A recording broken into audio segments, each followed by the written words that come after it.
Yo, what is up, pussies? We are back with another episode of MogCast. Episode number 25. We got some good shit to talk about. First, right off the bat. New shit. Yeah. First, right off the bat, Anabar. Go get you some Anabars. They're fucking killing it lately, and you guys know it's the fall and winter coming up. So if you guys Bulk are doing, season, if you guys are doing a bulk, this is the quote unquote bulking bar. So we just got a package of 4 boxes of these delivered. 4 of the white chocolate. Yeah. Dude, I don't know how the calories work because the fruity cereal ones are like twice the size of this, but the same amount of calories. Have you noticed that? So are they bigger? Yeah. It's like 2 of these stacked on top of each other. That's Must the be size. the ingredients. I guess. Maybe that's why these are ideal for bulking. Bro, that's because probably they're so small. That's probably why I like the fruity ones more because it they're takes bigger. me longer to eat. Yeah. And not even just the taste. Well, you also you chill them. Yeah, I do them fridge. Which I don't understand because it's like eating a rock. Yeah. Bro, did I tell you guys that I mean, if you watch my last video, then you guys already know this, but I literally fucking had 5 Anabars. I want to say a week ago-ish, like 5 before I went to bed because it was a binge. I was high and I was making trips back and forth to the pantry. Like singular trips for one bar because in my head I'm like, oh, if I only grab 1, then I'm only gonna eat 1. But I kept on making trips. I ended up making. You forgot 5. You had legs. Yeah, that could bro. Walk. I ended up making 5 fucking trips. It was ridiculous. But you're on semaglutide. Yeah, but that doesn't help. Because you were saying I gotta up the dose. Well, you were saying it wasn't even so much hunger. It's just that you got high, and you're trying to use Delta 8 to like fall asleep better, but you made the mistake of taking Delta 8 and then you started watching YouTube videos, which is the worst because when you're high, everything's so interesting. So you're watching YouTube videos and then you're like, dude, I bet food would be awesome now. It's like more just the experience. It's such a like a mind taste thing. It's not even that I'm hungry. It's fuck. I just like the way food tastes. I mean, I like the way food tastes in general, but especially when you're high. Yeah. Shit just tastes so much better. Yeah, I got a small appetite, so I don't have to worry about that. So if you guys are bulking up this winter, I know James is hitting a little bulk. I probably will be hitting a slight bulk, like an 8-week, 10-week bulk type of thing. Not main gain because I want to up my calories. Oh, really? I can't sit at like 2,000 for much longer. I mean, yeah. I mean, maybe I could, but it'd be just unhealthy. don't bulk like last time. Oh yeah, bro, no chance. Yeah, because there was a point where I was bulked. And like I still looked pretty good. Yeah. But then I like really started pushing it, and then I had the whole Accutane thing, so I was on only 200 tests, but I was eating all this food. So it was just pretty much turning into fat. Yeah. So now that I'm on Accutane, my next bulk is going to be like a lot of gear and a lot of food. So that way I don't get as fat because I'm using the gear. Into muscle. Yeah. Yeah. Who knows? Maybe I won't do that because that's probably not ideal. But I got to get bloods done and check everything out. Yeah. Right now I'm starting D-ball and I noticed within like 2 days. Yeah, bro. I just water buffalo. And you didn't even change up anything besides just the D-ball. And then like no, I'm off the trend and test. Well, yeah, now. and so you it's just D-ball Deca now. Yeah, and like you were looking like not soft, but you're looking softer. Oh yeah, like way softer. But you don't look bad. Yeah, thanks, bro. Trying to hype you up, like trying not to bad. be a dick. You just look way fucking softer. Yeah, but I noticed that there's definitely some joint cushioning going on there. Like I feel healthier in a weird way when I'm in the gym. Like shit just doesn't hurt. Besides for my chest, which is currently fucked, which unfortunately. But that's not like a joint thing. Like the watery stuff, like D-ball and Deca, will help your joints. Yeah, because there's actual cushioning there. But you wanted to get rid. Yeah, I wanted to start. So, I'm not gonna name names because she didn't name me, so I'm gonna do her the same due diligence or service. Yeah, service. Whatever, respect. But there was a video that was dropped by a female fitness influencer. And it was her. I'll name Bradley because I don't give a fuck about Brad. Brad was in the car and they were talking, and Brad had asked her like, oh, what's like the shortest amount of time you've had with a guy? And like they were all talking, making jokes, and Brad was like, I don't want to say mine. I'm so embarrassed, whatever. And then this girl, who you guys probably know, she was like, oh, Definitely. she was like, yeah, definitely. She was like, oh, 30 seconds. And then Brad was like, oh shit, like, is this someone that the internet knows? Because I think Brad knew. Oh, Brad knew, for sure. Yeah, they probably talked about it off camera. This was scripted. Yeah. This was like, okay, how are we going to expose this guy? So he was like, does the internet know him? And she's like, yeah. And then he goes, okay, well, it's not Isaiah. So I guess Isaiah, all right, well, I'm just doxing her now. So I guess Isaiah and Noelle fuck. I guess I'm doxing her. Yeah. Now. And I don't know if they're dating or not. I don't really keep up. But he's like, it's not Isaiah. So did it either happen in California or Texas? And then the edit of the video went to like a Texas SpongeBob meme, so she's saying it was in Texas. Yeah. So long story short, only one fucking person that could be. Yeah. Long story short, Noelle exposed me for coming in 30 seconds, which I'm not going to deny, but I have a good excuse. This was the second time she had come. So she came twice. She came once in like October, November type-ish time. Or December, something like that. Yeah. Somewhere around there. And then the second time she came in January. So in January or February, I don't know. I don't fucking know. Yeah. So in the second time, that was when that would happen. And here's my excuse, okay? I had told James, I had told Hannah, I told everybody that I was like, okay, this time I'm not having sex with her. Like, I'm a good boy. I'm gonna like, I'm not having sex with her, okay? Because I'm gonna keep it professional, right? And so this is just for like a collab or whatever. And so, but it's like, but she's gonna sleep in my bed. But she's gonna sleep in my bed. Okay, so we went 2 days, 2 nights sleeping in the same bed, no sex. Like, damn, a little, like, proud of you, bro. Yeah, the first night I don't even think we like even touched each other. Second night we were probably like cuddling and shit. Yeah. Third night comes around, bro. This is like, I'm essentially doing nofap as well as this girl being in my bed.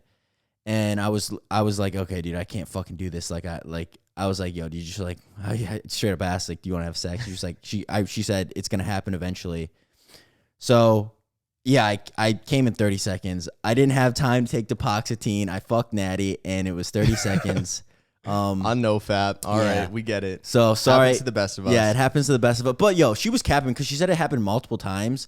But like the first trip she came, like I was on Depox, like I was probably drinking as well. You were kitted up. Like, yeah, I was, because I was like, yo, this is Noelle. Like I gotta put on, you know. So she's lying about that. But the second time around, it was 30 seconds. So that's my bad, guys. It happens to us all. But now we're got Depox and stuff like that. So I'm not even worried about it. Dude, Amino Asylum, speaking of Depox, it went randomly down. Just the Instagram page went down and the site went down. And I had a lot of money with affiliate commission saved with them, because essentially I can like keep my money with them, and randomly I can be like, hey, can I have my commission money now? And I was just like lazy. Right, 'cause you're a sponsor and shit. Yeah. So I was just like, fuck it, you guys can keep the money for now, and I'll transfer it whenever. And that's weird that they don't. Months. Yeah, that's weird that they don't do monthly payouts or something like that. Yeah, you just ask them. And so this went on for months, and I was starting to accrue a lot of money with them, but it was in the affiliate back end. And then the fucking Instagram went down and the site went down. Everything, Amino Asylum, was just like wiped. And I was like, oh fuck, there goes all my money. And other people that were on Amino Asylum were messaging me saying it got raided by the FBI. And I was like, all right, GG. Not only did I just lose a bunch of fucking money, but that's also my source for Cialis, Depoxetine, BPC, TB500, a bunch of shit that I use. But apparently they're good. So if you guys, because I got a lot of messages about that saying, holy fuck, where's my order? Everything went down. Apparently they just switched domains or something. I don't know why the Instagram went down as well, but they just switched domains. So we're good. They probably did get rated, but that's what those sites do, is they just switch their domain. Like that happened with Science Bio. So, they used to be IRC Bio. Yeah, it used to be IRC Bio. They got fucked, and then they switched over to Science Bio. Yeah. And it's like, but I'm surprised, like, don't the owners go to jail or something when they get raided? It's probably like weird Bitcoin private ownership shit. Like, damn, I don't know. That's out of my pay grade, bro. I don't know shit about that. Yo, but people were saying we had a couple of comments saying like, yo, the podcasts are kind of getting the same. We talk about the same shit every time. Which is kind of true. Which is true. Like, I'm not denying it. So this time we were really focusing on kind of just shooting the shit more. about random stuff that we talk about. It sucks because like we don't have the camera on when we're just chilling in the kitchen, and that's when we talk about like the weird shit that's on our mind. That's also like 3 a.m. though, so that's crackhead hours. Yeah, and I'm not trying to. I can't do podcasts that late anymore, bro. That was the old times, bro. When we used to have Kenny over at 6 a.m. Holy shit, yeah. That was insane. Yeah, and we would talk about weird shit because our mind, something clicks. There has to be some type of thing that when the sun goes down. When the sun is down. 100%. That's why I have trouble getting to sleep. It sounds like a stupid excuse, but I hate going to sleep when like early because I get such a creative spike at around like 1 a.m. where I just become hyper interested in everything. And I think it's just like random shit. And I think it's just because like other people have gone to sleep, so there's no distractions. And I'm not really going to do any productive work at 1 a.m. So it's kind of like my free alone time. And I just get super interested in everything. And it's such a buzzkill to be like, okay, I'm going to bed now. It's like, no, I want to study I want to study World War II right now for some reason, just random stuff. That's not me. Like, I don't do that type of shit. No, I know. But you do have a creative spike at night because, I've heard the shit that you say. Yeah. Like during crackhead hours, shit, it's just, random stuff. So. Bro, sparkling ice is so fucking good. We're both drinking it. Bro, he got cases of it. And I used to drink so much of it. I used to get massive shipments. And then he got cases of it, and now you've sparked my addiction again. I was wondering how long it would take, because this stuff's 5 calories per bottle. And I was stealing so much of your Diet Coke. I'm sorry. I actually had to buy you more. Yeah. Because I felt so bad. When I was in LA. Dude, I don't even drink this. I literally don't want to drink Diet Coke. Well, the reason that I didn't like drinking it, because I just don't like drinking water straight up. It's just so bland and boring. So if I have water, I put Mio in it, but I would rather have something like this. Has no sodium. It's got some vitamins and shit. So it's basically healthy. But we were saying yesterday that it doesn't feel like hydrating. Like when you drink a cold glass of water, something about it is like you just feel refreshed. Yeah. But I don't really feel refreshed when I drink this. I almost want to drink more. Like it makes my mouth kind of more parched. Yeah. Well, I think that's the carbonation, but it's also got like malic acid in it. So that might have something to do with it. Doesn't it have... Can we get a sponsor? Can we get a sponsor for sparkling ice, please? We're giving them so much clout right now. It's got, citric acid. So I think it's just like kind of acidic. But with Diet Coke, it's like I'm already trying to limit my stims because I want my pre-workout to work. How much caffeine's in Diet Coke? Like 40 milligrams or something. But if you're having 2 a day, that's an extra 80. Yeah. And the only reason I was drinking it is just because I wanted something that was like watery. Like if I'm thirsty, I don't want to go drink a Premier Protein, because it's like thick. It's almost like food. But I also don't want to drink water because I'm stupid like that and I don't like the taste of water. So I would just drink Diet Coke, and then I was like, holy fuck, I can't keep doing this. There were cans everywhere in my room. So I got this stuff. I stopped using. You said you use like Mio and the flavoring. Yeah. I stopped. I got so sick of it. Oh really? Yeah, I think it's just because it's not carbonated. It'd be good if it was in like a club soda or something. Yeah. But the fact that it's just flat water with that flavoring, I can't do it anymore. So I stopped using it all. Yeah.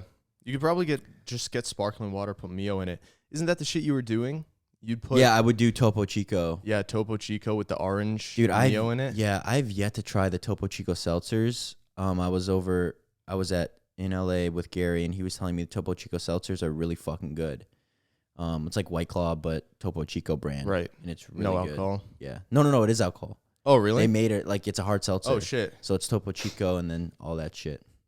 Yeah. Alani Nu reached out to me, and I think they just make like I think they make energy drinks, right? I think they make Pre too. Oh wait, no, I'm thinking of a different brand. But I know a lot of bitches who drink Alani Nu. Like it's like a big thing. It's the new Bang. Yeah. Except it's better than Bang. Shout out Alani Nu. Yeah, I didn't accept Bang. It because I don't know. It's like if I'm gonna have, it's 200 milligrams of caffeine. I'm pretty sure per can. It's like if I'm gonna have caffeine, I'm just gonna have pre-workout. I like Celsius. Is that the stuff? I had a few here. Drinks? Yeah, I had a few here. 0 cal. I like Celsius because it's like more of a natty flavor than Bang, because Bang is so sweet, bro. It's so flavored that and they keep it 0 cal, so it's like you're drinking it. And it's like there's no way this is good for you. I fucking hate Bang, to be honest. Like, shout out Bang. yeah, they've reached out to me. Fuck you guys. I don't want to work with you guys. Shit ass. They company. sponsor the weirdest people too. It'll They be sponsor someone with anyone like they can get. Vitali. really. No, It'll be someone with like 200 followers and they've got a Bang affiliate link. I'm like, how the fuck did you get this? I guess they just carpet bomb. Yeah, or it's like you apply for a link and they just give it out. Yeah. Free promo and shit. Yeah. That was a nice seltzer talk. We just had some good beverage talk. Well, I mean, we're drinking, like trying to keep it low-cal and somewhat healthy. We're not just drinking like regular Coca-Cola. So anything new that comes along, it's like, ooh, what's this Is thing? this healthy though? Like, can someone tell us in the comments? Because I don't. No, sparkling ice is healthy. It's healthy, man. I've actually looked it up. I looked up, is sparkling ice bad for you? Because it tastes so good. I think the only thing that's bad is maybe there's like aspartame or. No, I'm pretty sure it's just sucralose, which is like not that bad from what I've heard. Yeah, I see sucralose. But then there's some like, see aspartame. I don't know. There's such a, it goes back to like the microplastics things we were talking about last podcast where it's like, oh, artificial sweeteners, artificial flavorings, like they're so bad for you and they can cause this and that and this and that. And it's plucked from like a few studies. And it's like, I mean, maybe it contributes a little bit, but if you overall have a healthy lifestyle and then you have some like sucralose in your water, I really don't think that's going to be the thing that pushes you over the edge 100%. And like gives you cancer. 100%. You know? But dude, I was just thinking about how much water I've been drinking. Because intermittently, I'll take Clen. And if you guys don't know, Clen is like... Yeah, what's your protocol for that? You don't do it every day? No. Well, I'll do it like if I know that I want to look really good. Like, so this weekend, we'll talk about this later, but this weekend, my new girl is coming from San Diego. And so when I was in LA, or when I was preparing to go to LA, I was like, okay, I want to look up the Clen. I want to look sick. So I did like a little protocol that I found online. That I actually reached out to somebody. Not that I don't think you know who he is, but I reached out to him and I was like, yo, does this look like a good protocol for Clen? And he was like, yeah. So it was just like it's like a 2-week thing that you just started off at. I'm not going to give dosages because I don't want to do that, but you started off at like pretty low and then you like ramp it up really fast and then you ramp down. No. Then you ramp down. Oh, really? And then you taper off. So with something like Clen, like you really shouldn't fuck around with it. I mean, Greg Doucette says he fucking hates it. Like it's terrible for you. A lot of people fucking hate it. Ryan Russo says he fucking hates it. So it's really like because of the health effects. Yeah, the health effect. It builds scar tissue in the heart. Builds scar tissue, and it also just makes people really anxious. So if you're already an anxious person, it'll make you super anxious. And then if you're already drinking like hella stim, like I haven't been taking mode or stim. I've literally only been doing nitric just because. You know, I've been taking Clen. Yeah. So like I was saying, when I take Clen, I get these crazy cramps. Like in my fingers, like I'll be washing dishes or I'll grip a bar. I'll grip a barbell. And I can't like there are times where I'll put the bar back and I can't open my hand because the cramp. It doesn't feel like a cramp though. It's just like I literally can't open it. It just tightens and you can't open it. And I have to like force my hand open. And then like sometimes when I was washing dishes yesterday and I was holding the pan in a weird way. I don't know how I was holding it, but my fingers started to cramp up. And like this would like go inward like that. And it's like I just try to drink as much water as I can. It's just because of like dehydration? I have no clue. It dehydrates you. I have no clue. I don't know. I don't know if it's all gear in general. Or I don't even know if it's a gear thing at all. It might just be once you get to a certain level of muscle. But I've just been cramping a lot as I've gotten bigger, I just cramp more randomly. And it's especially after I work out. Like I always get it. I've had this for a while, but it's gotten worse recently. If I do a back workout, especially if I train biceps, for the next 6 hours or so, usually until I go to bed, if I grab something and kind of hold my arm in a flex position, even if I'm not flexing it, but if I'm just holding it like this, and then I quickly extend my arm like that, my whole forearm and bicep will cramp super hard.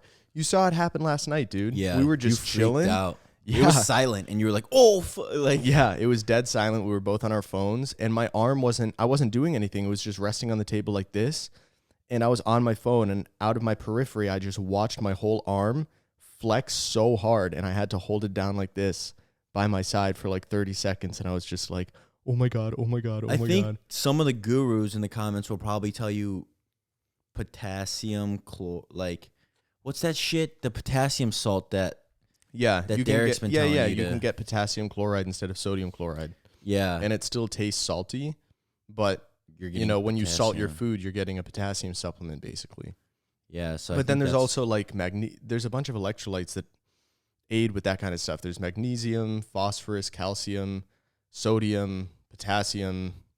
I'm probably missing something, but it's like a lot of these foods, and that's kind of why I like the more intuitive eating rather than sticking to a specific diet plan where you're eating the same thing every day, is like a lot of these manganese, that's another one. Some of these electrolytes and just minerals and vitamins that you need are in really kind of specific foods, such as like, I think manganese or phosphorus or something, you really only find it in like leafy greens and nuts. So if you're eating what you think is a healthy diet because you're doing a bodybuilding diet, you have a meal plan, but it's just the same shit every day. Yeah, you're missing out on So it's like, oh, well, I'm having broccoli and I'm having quinoa and I'm having that every day. So it's got to be healthy. But it's like if you're missing out, if you're never eating like nuts or you're never eating leafy greens because you're always eating the same shit, you're probably missing out on like super important electrolytes and stuff like that. Yeah, Derek's been telling me to get the app because I track all my shit on MyFitnessPal. But I guess there's another app called Chronometer, which takes into account all micronutrients. Everything. Yeah. And like what you're deficient in and shit like that. But I've been too lazy, honestly. I'm like, MyFitnessPal works so easy. Yeah, but that's just for like macros mainly. Yeah, there's not really like they go into micros like vitamin A and shit like that, but nothing like crazy specific. Well, I've thought because like recently I've kind of been having, I guess, what you'd call chronic fatigue or just demotivation. I don't really know what it is. And wait, how recent? I'd say like 2-3 weeks. Do you think it has anything to do with NoFap? It might have, because like I was saying, NoFap was making me so horny that it would wake me up at like, after like 5 hours of sleeping, it would just wake me up and be like, go have sex. And obviously that's not good for the rest of the day. You feel fucking exhausted. But when I did break NoFap, I got a few days of good sleep, and I did notice that the fatigue was a little better, but it was still kind of there. Like for a young guy who's fit and training a lot, I'm like, okay, this is like, there's no reason I should be feeling this fatigued. Well, so Hannah was here. You obviously, like, are you jerking off, or are you? No, I'm back to no jerking off. Okay, so you didn't do semen retention with Hannah, obviously. I did for like a day and a half, and then I was like, fuck this. Yeah. Yeah. And the few days after that, I got great sleep. But I just ordered this shit called glycine from Solbra. This is like the 4th podcast in a row mentioning him, but I mean, that is where I got it. So he's got Soul supplements, and it's SOL, by the way, not SOUL. And apparently from the testimonials I've seen, glycine is like, people don't get enough of it in their diets, and it really fucking helps with sleep. Like some of these testimonials I couldn't fucking believe, but people were saying that they've had like bad insomnia for years, and then they start supplementing with glycine and they just get fucking insane sleep. I'm not sponsored, by the way. Holy shit. I bought 2 bags. I'm going to see if it works. See how it treats me. Is it like immediate, or you have to like load it up? I'm not exactly sure, but I got enough to last me a while. I might have to try some of that. Yeah, I got 2 bags. You can try some. But my sleep's deep, but it's just like, sometimes it's hard for me to go to sleep, and I think it's probably because I'm on my phone and shit, and I have my laptop running. Yeah, which is not good. Oh yeah, but all that shit's bad. Bro, I'm so addicted to fucking, like, I can't not go on my phone. You know, like it's what I do. Like I have to go on my phone. Yeah, I mean, especially when it's like your job. You know, like your job in some respects is to be on your phone, because you want to keep up to date on like trends, what's popping, what's going on, because that plays into your content, that plays into your brand, you know? It's like seeing like what's working for people and shit like that. And watching other people's content, etc. But I know that Solbra, well, at least he says this is what you should do. I don't know if he practices it down to the T, but he doesn't even use electric lights after like 10 or 11 p.m. He just uses like candles and shit. Holy shit. Because it's like natural lighting. Yeah. And like doesn't use any blue light. So like no screens once the sun goes down. He's like super into, I mean, that is.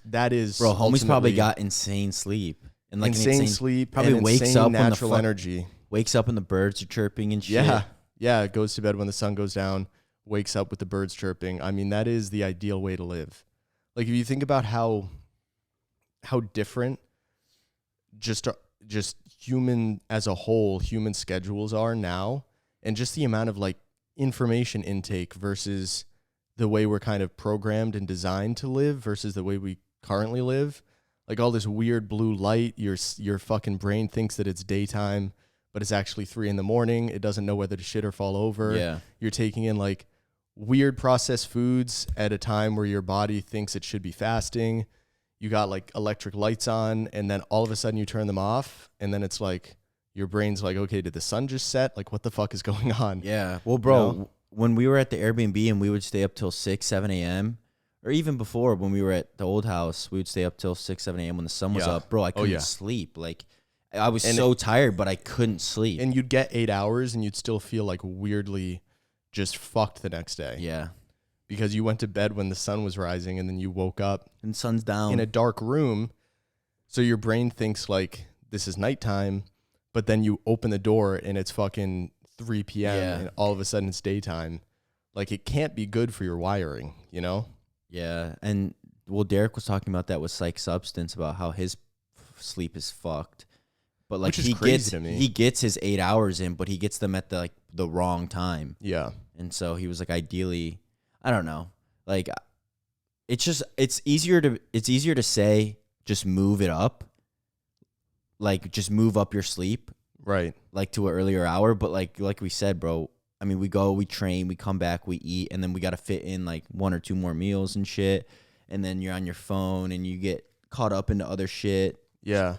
It's definitely easy. It sounds like such an easy fix, and it is. On one level, it is just like you simply don't do that and you just go to bed. But then it's like when your brain gets that creative spike and you're wide awake and like you're so interested in stuff, and we want to talk because we have so much stuff that we want to talk about, and then we're on our phones and there's like all this new shit in the world and you want to keep up to date on it, and it's like, oh, I don't want to go to bed and just kind of like not take in all this valuable info. Yeah, I was about to. And then to you wake up the next day and you're like, fuck, why'd I do that? And I was about to say, because like yesterday we were talking about, well, not yesterday, but the other day we were talking about like Vical and stuff. But I wanted to say that that's about to get started. Yeah, I just paid the remaining amount. So it was half up front that I paid for them to start manufacturing.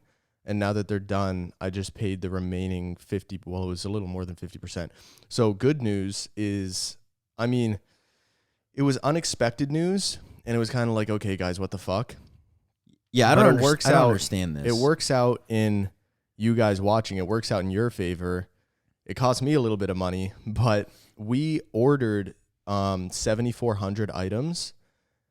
But the manufacturer essentially, they had to buy all the raw material to make that stuff.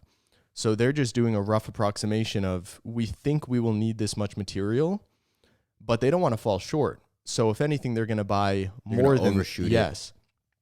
And they ended up making 700 more items than what we asked for. So we asked for 7,400 and they made 8,100 items. So then I noticed the total came out to like thousands of dollars more. And I'm like, where'd this money come from? And they explained, we bought more raw material than we needed because we wanted to make sure that we had enough. So we used the excess raw material to just make more items for you guys. Yeah. Do you guys remember in however many podcasts ago I was saying that like I was going to be like Vical investor?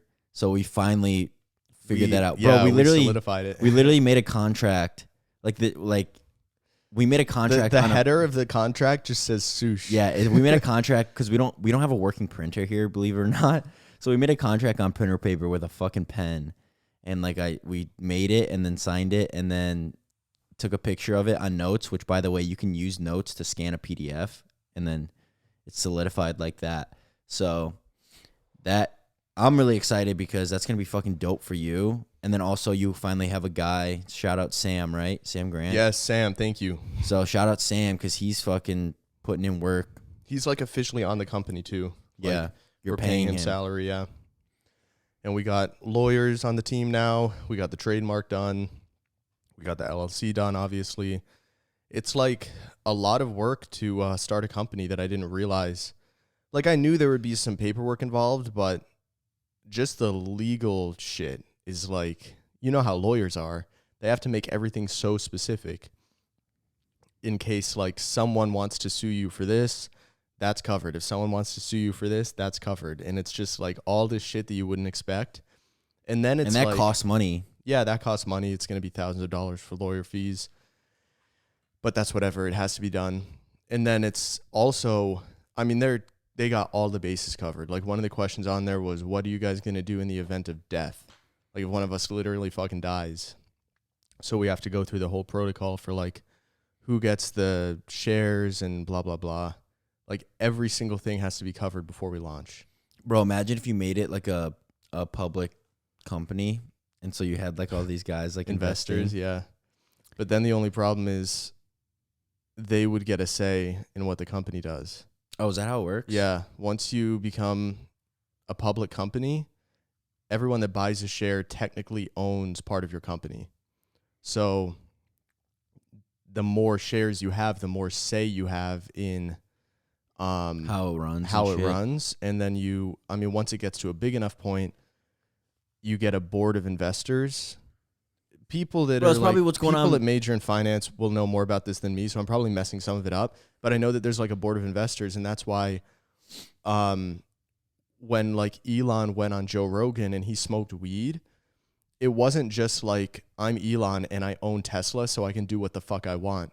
His board of investors was like considering like disciplinary action and shit against him because they actually have say in how the company runs, even though he owns it.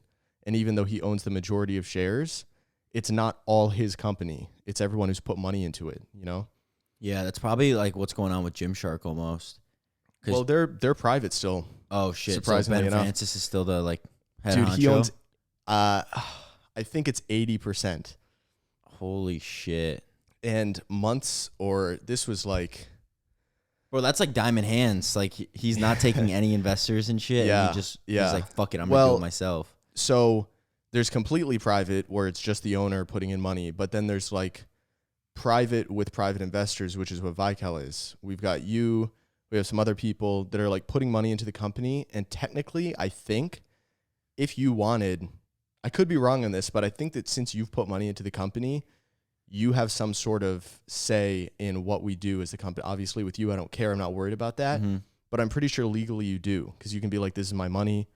I don't know about how legal our contract is though. Like the piece of paper, like, well, we signed it, yeah, and we dated it. So it is in writing, but, I think and that's what Gymshark has done is they were valued, and this big private equity firm essentially gave Gymshark a value, and I'm pretty sure they said that it was like worth $1.4 billion as a company. They took in a bunch of analytics and said, this is how much you're worth. You're worth $1.4 billion, which is fucking insane. And then they put in, I think, $400 million. So now they own whatever that is, 30% of the company, you know? So, but Ben still owns, of the part that's not private equity, I'm pretty sure he still owns 80%. damn. So he's a billionaire. Yeah, that's absurd. He has a ridiculous amount of money, and he's like 27 years old or whatever. You just sell it and just turn it in. Bro, I feel like they're going for like a Lululemon. Bro, because when you look at, I was actually on their website the other day just like looking at their shit. And bro, all the models, like they literally look like it's Lululemon models. Like if you've ever been on the Lululemon website, it literally looks like those same people, like that same type of body, doesn't aesthetic. really, doesn't really lift. They're like kind of like lengthy. I don't know. It's kind of more model types. It's kind of weird. So I feel like they're going for more Lululemon, like Nike type. Yeah, no, thing. they're trying to break out of just like bodybuilding and fitness. Yeah, which they've done basically. Mm-hmm. Like if you're a runner now, or you're like a swimmer, or you do fucking pole vault, you'll be wearing Gymshark. Like it's broken out of versus it's with more like Alphalete. Sports. Alphalete is like basically still just gym. You know, bro. I was gonna say, Alphalete been doing some. You know, they're starting to pick up. I think they're starting to realize like all these like smaller brands. Well, smaller brands, if you want to like count followers and stuff. Smaller brands like Young LA and shit like that, they're picking up like all these influencers and stuff. And I think Alphalet's starting to be like, okay, maybe we should do this. Because I saw they've been reaching out to Aiden Lamb. He put that on his story. But they've been reaching out to like Christian Guzman's kind of been like tossing out follows and stuff to some guys. So it's going to be interesting to see how Alphalete combats, Young LA and shit like that. Well, that's the current kind of state of social media, is like, especially with TikTok and stuff, you're getting all these micro influencers that have extremely engaged followings, but those micro influencers are not at the stage where they know how to properly monetize. They don't know their worth exactly.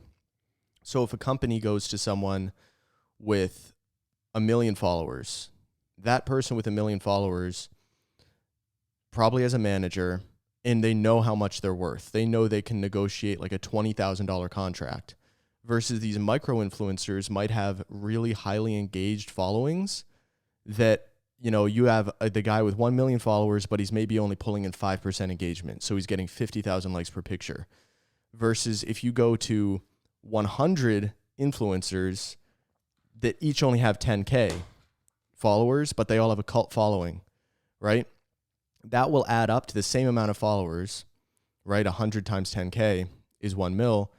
But if each one of those people has like 30, 40% engagement, and you can pay them way less. I mean, you can give them like a few $100 and they're happy about it because they don't know how to monetize their following yet. They don't know how much power they have. Yeah. So they're like, oh shit, $400 a month? Like I just hit the fucking jackpot, right? Because they don't know how much selling power they actually have. That's what Raw Gear did. Brad. Yeah. Brad was like DMing people. Who knows if it was Brad? Probably was Steve. But Brad was DMing people saying, like, yo, like, really want you on the team. So, like, when people are like, holy shit, Brad just DM'd me, it's like, they're starstruck and they're going to almost take whatever offer they can get. Yeah. So, I don't know. I mean, bro, did you see Philion? We talked about this briefly. Did you see Philion's video on Raw Gear and Bradley Martin? No, but you told me about it. Bro, he absolutely shit on, if you like Philion or not, I personally like his videos, or some of his videos. He shit on Bradley. Pretty much, I don't know how Raw Gear comes up with their clothes, but you guys know the brand Fear of God. Fear of God is like a streetwear Supreme type brand. Is it like designer? Yeah, it's like designer streetwear. So Okay. they have this what do you call it? They have this collection called Essentials. Like Chris Bumstead has wearing it. Like I seen it in his photos. It's like Fear of God Essentials. And bro, when you put up the Fear of God Essentials collection up next to the Raw Gear, it's like identical. It's identical. I saw it. Yeah. There's like, so Fear of God has like the FG in like this weird like varsity font. And it's right here. Yeah. And then the Raw Gear has RG, same font. Flip it over on the back, same little leather thing on the top. Damn. Like, it's like, bro, like, how the fuck are you not going to come up with your own ideas? And Philion was like, I don't know if Bradley is coming up with these, or if he has like a designer or whatever. But it's like, bro, how the fuck are you, like, do you think you can get away with that? Yeah. I don't know. Their fucking clothes are whack anyway, so I'm not supposed to say that. You can't say that. Yeah, I know, but I don't give a fuck. I mean, Raw Gear. I got Raw Gear athletes hit me up saying, bro, get me off this fucking team. So, damn, bro. Yeah, I'm going off right We're now. going to get sued. Yeah. Is that legal? Can I say that? Yeah, I can say it. I mean, yeah. It's not. I think defamation is if you lie about a company. Yeah. But you're not lying. You're giving your opinion, and then you're giving facts. I mean, I've seen the DMs from Raw Gear athletes, so it's like you're not defaming them. It's just your opinion. Yeah. But they definitely, to give Raw Gear some credit from a business aspect, they were very successful in going after the cult following micro-influencer types. Like, really good. Like, they hired someone, or I think, it seems like they hired someone to just scour TikTok and find people with like really high engagement that were making funny videos, getting a lot of comments per video, sending them, chicken shit money. But to those micro influencers, they're like, oh my God, I'm getting paid. And then they promote Raw Gear. And it's like, they made a lot of fucking sales that way, dude. Yeah. I don't understand, bro. I'm like blessed to be with like Gorilla and Young LA. Mm-hmm. Because I know that even with we talked about this before. Even with Rise supplements, I know some of the athletes who didn't even have product in their hand to like plug it and stuff like that. And I think I don't know if this is 100% true. So whatever. But I think they were like slow to pay out, and people were like, "Yo, where's my money?" and shit like that. Yeah. So like I'm fortunate that we don't have to deal with any of that bullshit. Yeah. With our sponsors, even with fucking Final Boss, like honestly, Ryan and shout Remington, out Final Boss. They're the best when it out of the three. Like obviously, Young LA and Gorilla are like really good when it comes to communication, but Final Boss, I don't know why. Maybe it's just because we know them so well intimately. It's probably because we're very we're close. But like. The payout is literally early in the morning on the first fucking day of each month. Yeah. They're so responsive with like, dude, I asked Remington for like a few boxes of Anabars, and the next day they're on my fucking front porch. Yeah. Like right here. I'm telling you, he must have just drove it over from the warehouse. No, he had shout out Harry, drove it over. Oh, okay. That's what I figured. I was like, yeah, maybe Dorian will come drop it off. I think it was Harry and someone else, but they just fucking... These guys need boxes of bars. Go get them to them, Like that's right away. Dope. But I honestly think if like Derek and Gary lived around here, they would do the same though. That is true. But we want to get into some questions that we had and just some stuff that we thought of ourselves, because like we've had a lot of these conversations obviously ourselves when the camera's not on, and then we remembered it and we were like, oh, we should just talk about that on the pod. One sec. I wanted to talk about NoFap because... Do you want to go into detail about how you were feeling? With what? Or like with Hannah? With what? Exactly. Like with your semen retention, and it was just like everything was really good? Yeah, I think we talked about it last podcast. Oh, did we? Yeah, I just said like the sex was really fucking good, but like... I had to do the pump plus Depoxetine combo. Okay. Because I would have just, like, it wouldn't have lasted long if I didn't. Yeah, so I think I'm on a week and a half, I want to say. A week and a half of NoFap. And I'm so horny, straight up. Like, I'm so horny. It's insane. Like, I'm in the gym. Like, yesterday I was in the gym and I was, like, laying on the ground. Because I was bricked up in the gym. So I had to lay down. And like it obviously doesn't help because I'm working out and stuff, so like I have so much blood flow and everything like that. But I'm just like, literally all I can think about is like having sex. But I will say that when I do, I don't know if it's. I mean, I can probably say that it is NoFap, but like my like erections are like extremely hard, like really good, like full boners, bro, like. And that's something that like I don't think I've had in a while because, I've been like probably jerking off every other day or something like that. Yeah, well, I mean, like the biggest thing about NoFap with sex, if you can maintain semen retention, which is really fucking hard to do, like it's one thing to not jack off. It doesn't take that much effort. But like when you got a girl, the ability to just pull out and be like, we're all set, we're done, and not finish, that takes some serious fucking willpower. I'm not doing that. You're not doing There's that? There's no shot I'm doing that. Because I was going to say, the biggest thing is that, like, you guys have probably noticed, if you go like really hard for a bit in bed and you're obviously like you're doing cardio, you're essentially doing cardio, you can only do that for so long before you have to like pace yourself and slow down or you'll lose your boner. Like if you're going ape mode, right, and you're literally breathing hard and sweat's dripping, you're not going to be 100% boner if you do that for like 10 minutes straight. Yeah. The thing with NoFap is you will be. Like you can... But then you have to not, you have to not come. Right. But that's where the pump plus duloxetine comes in. That's why I was saying like for that once in a while where you just want to really show off, like, you got your girl coming over and you just want to fucking put on a scene. That's the one time where it's like you do the combo and you do NoFap, and then you can go as hard as you want for as long as you want. You don't have to slow down. You don't have to pace yourself, and you'll be fucking like dripping with sweat basically, and your heart's beating hard and you're fucking tired. It feels like you just did the Stairmaster, but you're still 100% boner. Like you haven't lost any blood. Yeah. Which is pretty fucking OP. Yeah. I'm excited. Yeah. So just make sure you load up on the yeah, dude, I'm gonna need. Bro, I'm already like I feel like I'm very like sensitive when it comes to that area. Like if I can control like if I want to come fast, bro, I can come fast. But like I have to really think about it if I don't want to. So I'm like definitely need like duloxetine. I might do the pump. I don't know, but I just don't know if I can fucking give me 10 minutes. I mean, yeah.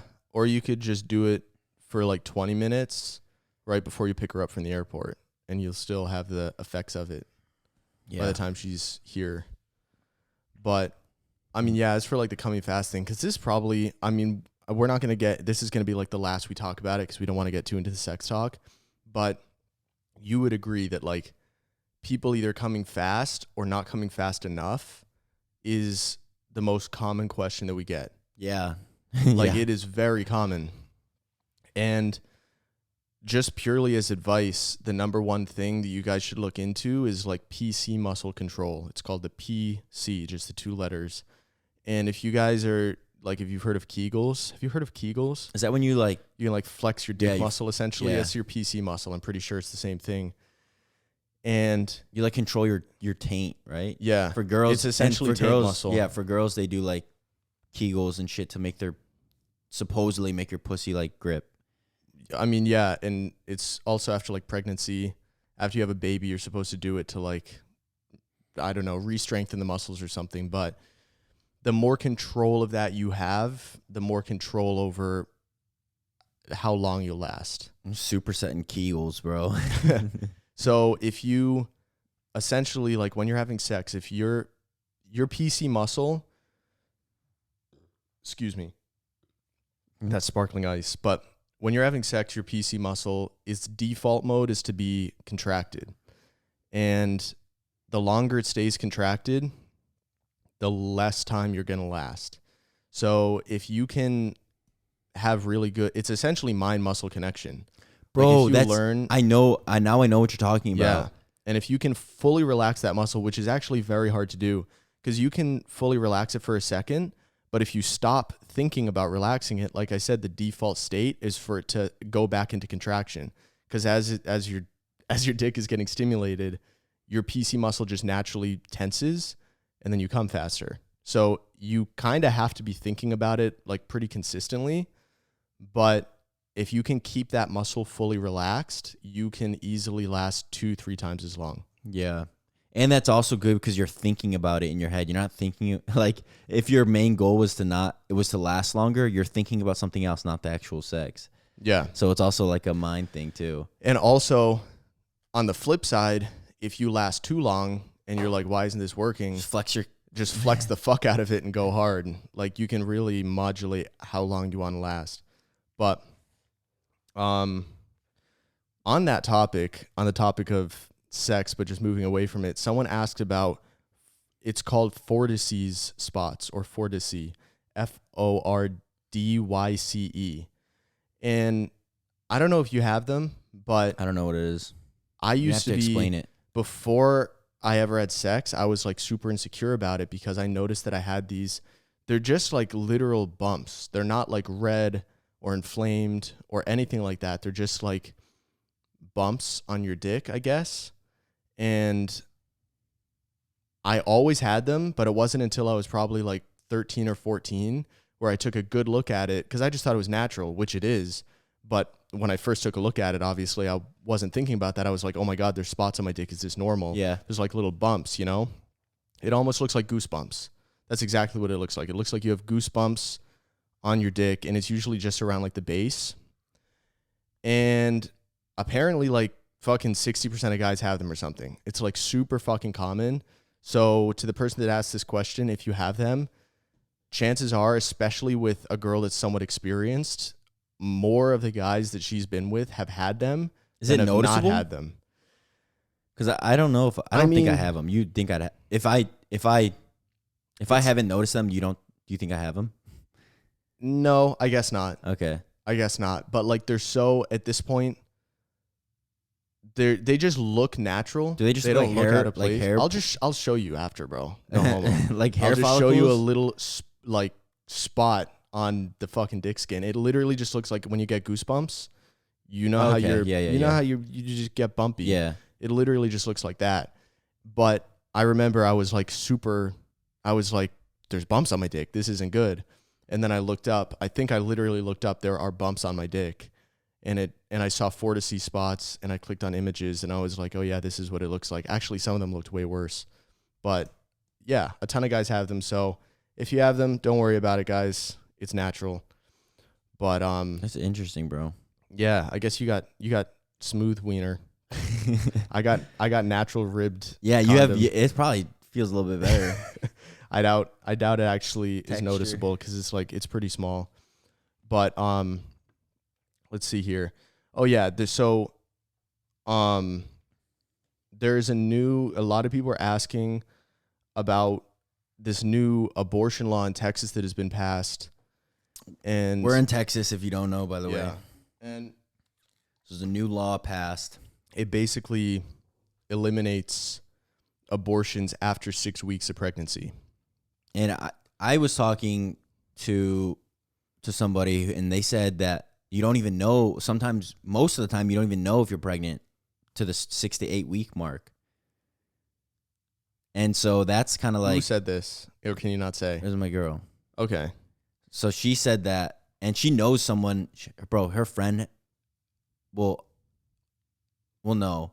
She knows of people that have gotten abortions and shit like that, but they don't know. Like, I guess you don't know in the first like 6 to 8 weeks, unless you're like right on top of it and you get like a pregnancy test. Because if you have sex and then you don't get a pregnancy test because you don't think you're pregnant because maybe you're on birth control, yeah, and then that like you're just acting normal and shit, and then like the six week mark, then you start experiencing shit. Yeah, it's like then you go to the doctor and then maybe it's too late, bro. But I saw one thing where a 13-year-old rape victim is forced to have her kid here in Texas. See, that's fucked. Yeah, I personally think that's fucked, bro. We've said this before. I was pro-life until I started having sex, and now I'm pro-choice. But there definitely is that 6 week mark is the strictest. I saw it was the strictest state law. Yeah, in the abortion law in the whole United States. Mm-hmm. So I don't know. I don't know. I saw like some people saying like on Twitter, obviously, but people were like, "Oh, it's all about controlling women and shit." Well, of course, but that's on Twitter. Twitter is a fucking cesspool. Yeah, like Twitter is. Well, it's not a. I mean, it is a cesspool, but that was the wrong choice of words. Twitter is very monotonous in its like its opinions. It's all very like left wing. Let's be honest. Like, you're not going to see a ton of right wing stuff if you go on the trending page or you're scrolling through your shit. There's not a lot of right wing stuff because a lot of the right wing people have been like, I fucking hate this app. I'm not using it anymore. Mm-hmm. You know? So I mean, what do you think? 6 to 8 weeks or 6 weeks? Like, there's such valid points on both sides because on one hand, it's true. Like, if Hannah got pregnant, she's off birth control right now, but she's going to go back on.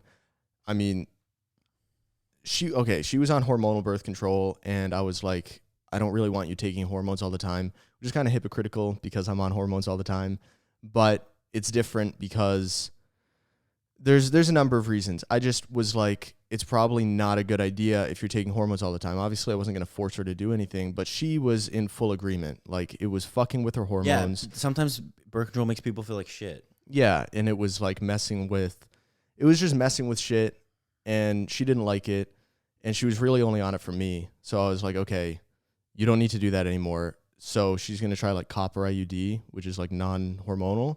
But if she got the copper IUD, it's like 99.9% effective. But there is that like tiny fractional chance that you can still get pregnant on any form of birth control. It's like on the pill, it's super low, and on copper IUD, it's even lower because there's like a physical thing blocking it. But most girls are on the pill, right? And that is not 100% effective, even if you take it perfectly, which a lot of girls don't do. They miss a dose here or there, or they take it at the wrong time. And it's like, to your girl's point, do we expect everyone who's in a committed, exclusive relationship, who's on birth control, and their boyfriend is pulling out, right?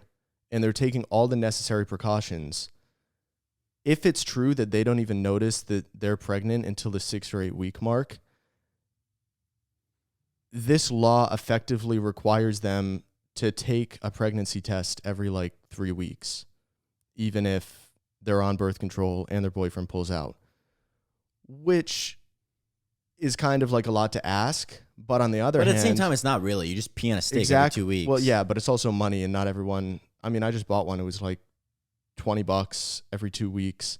And to us, that's like nothing. And to a lot of people watching, that's nothing. But people living paycheck to paycheck, like, they need that money for food and stuff. They don't exactly want to go and fucking just buy unnecessary shit every 2 weeks. Yeah. So, but on the other hand, it's like, is that so much to ask if what we're talking about here is human life? You know? Like, yes, it is $40 every month. And like, yes, you might be down bad and you need that money.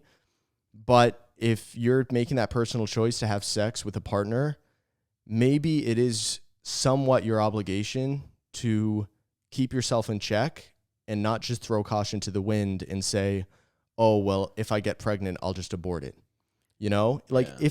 if we were talking about hundreds of dollars a month here, it would be a different story. Well, you could probably go on Amazon and get like a bundle, like, that's and true. Save a shit ton of money on that's these, true. Like, and have a shit ton of pregnancy tests. And it's like, that's even more to my point is like, then we're talking about maybe $30 or $20 a month to keep yourself in check, and all you have to do is pee on a stick. Is that really so much to ask when what we're talking about here is like the most sacred thing imaginable, which is having a baby? I think, or deciding that baby's fate. I think that the law is more of not a warning, but almost just like be more responsible. Yeah. Be more responsible. But I think the whole rape thing, there should be some sort of, not because I don't agree with that, bro. Straight up, like, if you're getting raped and you're forced to have the baby, and you're 13, yeah, especially that 13-year-old, and then people are saying, because I was thinking, why not just go a state over and then get the abortion? But then it goes back to money, like, because a lot of this is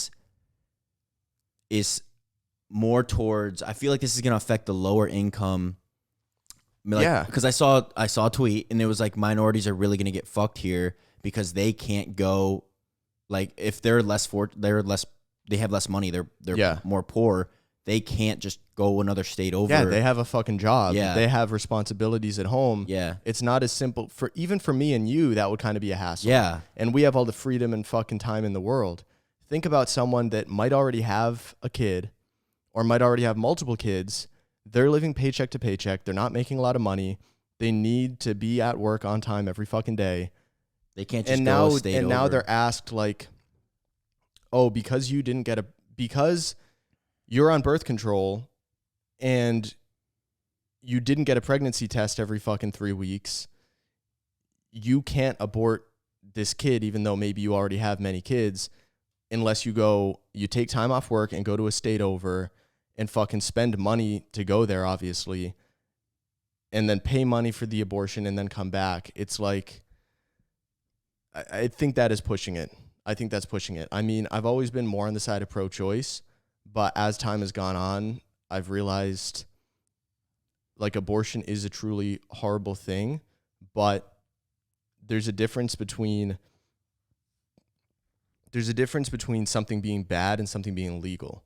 Like there are certain things that I think are not morally good at all, but they still should be a viable option, especially when you take into consideration situations like that 13-year-old girl you were talking about.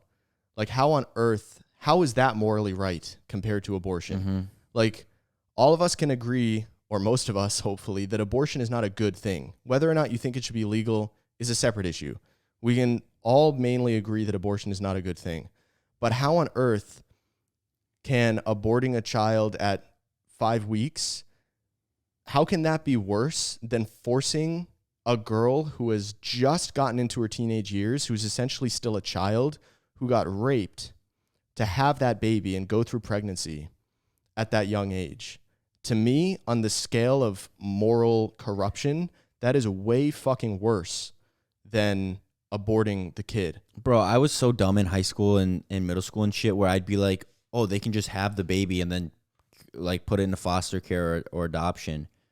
But even if they did do that, that's a terrible, like that's just terrible for the child, obviously. And I don't know if anyone has been adopted, but I'm sure like if you were younger and you were in a foster home, I'm sure it wasn't pleasant. It's not the best fucking situation ever, no. So like as a kid, I'd be like, oh, bro, they can have the baby and then give it up. And then now I'm thinking, I didn't think about it back then, but now I'm thinking, bro, this 13-year-old is going to have to do 9 months of fucking having 9 months of pregnancy and then labor. And at that age, I mean, you could be risking your life. Yeah, bro. I'm not sure about 13, but I know that like when you're too young and you have a baby, your risk of dying is way higher. So you're essentially asking this girl to risk her life. Not asking her, you're forcing her to risk her life and go through 9 months of like the most debilitating process any human can have. Like pregnancy, it's not just like you can continue your normal life. You change forever, literally. Your body has changed. Yeah. And I mean, you're putting your life on hold for those 9 months, essentially. And then even if you do like give up the baby and put it up for adoption, but that's still like post-pregnancy is a thing. Like this girl's hormones are probably going to be fucked up and shit because she's so young. And she's going through puberty. Yeah, she's literally going through it. Through puberty, having this kid. Holy fuck. I can't imagine that, bro. I actually feel bad. Yeah. I feel bad. And there's probably plenty of other, like that was just one big story. I'm sure there's plenty of other like younger girls. I'm sure there's countless 15, cases. 14, like even just any rape victim doesn't even have to be any age. Like I think there should be a what do you call it? Like a soft spot or a cushion spot for rape victims for sure. 100%. There should be some sort of I don't believe exemption. in I don't believe in like third trimester abortions though. That's something like that. That's what I was about to say. Yeah. Where if it's like, I honestly don't know how the trimesters work, but I think it's just every 4 months. Yeah. Is a trimester. So I don't even know if I would do like a second trimester abortion if that was like moral or not. I don't know. I mean, sure, but even under that assumption, even if we said, okay, only first trimester, that's still way longer than 6 weeks. Yeah. I mean, if we're talking about, assuming my definition of trimester is correct, I think it's every 4 months. It makes sense because trimester would be 3. No, it would be every 3 months. Every 3 months. Yeah, so there's three trimesters. Yeah, 3 months would be 12 weeks, not 6 weeks. So we're saying, or Texas is saying, you have to get it aborted within the first half of the first trimester. Bro, and then they're giving $10,000 to people who snitch. Damn. Okay, no, it's gone too far. Yeah, I make sure you guys fact check me on that. But I saw something where like they're giving $10,000 to people who are like, yo, like that was past the 6 week. Yeah, mark. or something like that. I don't know. Wait, let me actually check because I just want to make sure. Yeah, but I mean, if we're talking about third trimester, I'm going to be completely honest. I don't know, because each state is different in terms of their laws. But I believe there are some states or a lot of states that allow third trimester abortions. What states allow third trimester abortions? Hopefully not many. Yeah, but let's see here. I don't want to pause for too long. Well, I'll read this. So Texas banned. Oh wait, I'm not gonna talk about this. Passed an abortion law or abortion ban that would force a rape victim to carry to term and give those who snitch $10,000. Jesus.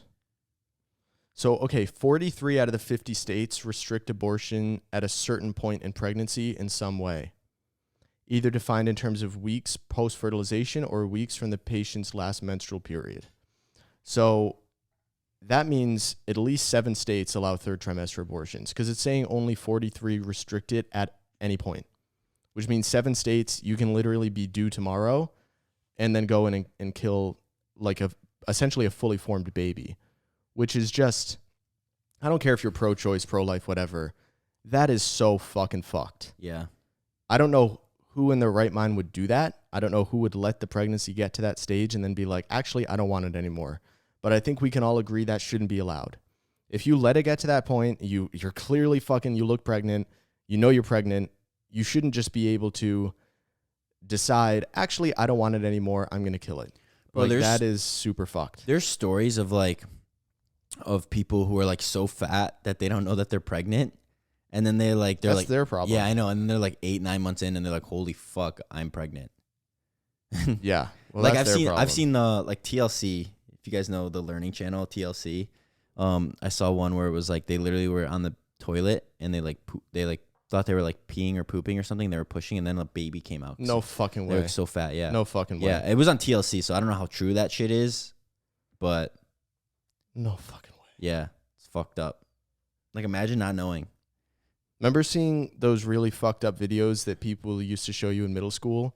They'd come by and be like, look at this super fucked up morbid video. Yeah. There was one I saw that was a woman just standing in her kitchen and she just hunched over and reached down under her vagina and fully fucking gave birth into her hand.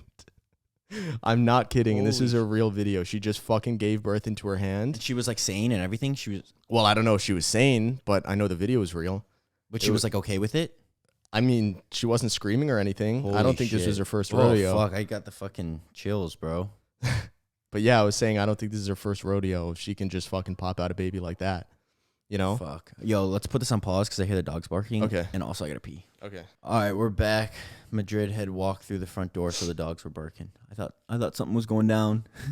Yeah, but I mean, there's really no defined answer about the abortion thing. Like, I don't have one because it's so touchy. In my opinion, I don't agree with the 6 week thing. Yeah, I think it should be longer, personally. And this is, again, just our opinion. There are some people that think as soon as you get pregnant, that's it. You should have the baby. Abortion shouldn't be legal whatsoever. Yeah. There's other people, weirdly enough, that think fucking day before the baby's born, you should be allowed to abort it. I personally think that there are certain stages in fetal development where like the baby's viable or it's not. There's baby's heartbeat, and then there's, I think earlier than that, there's like the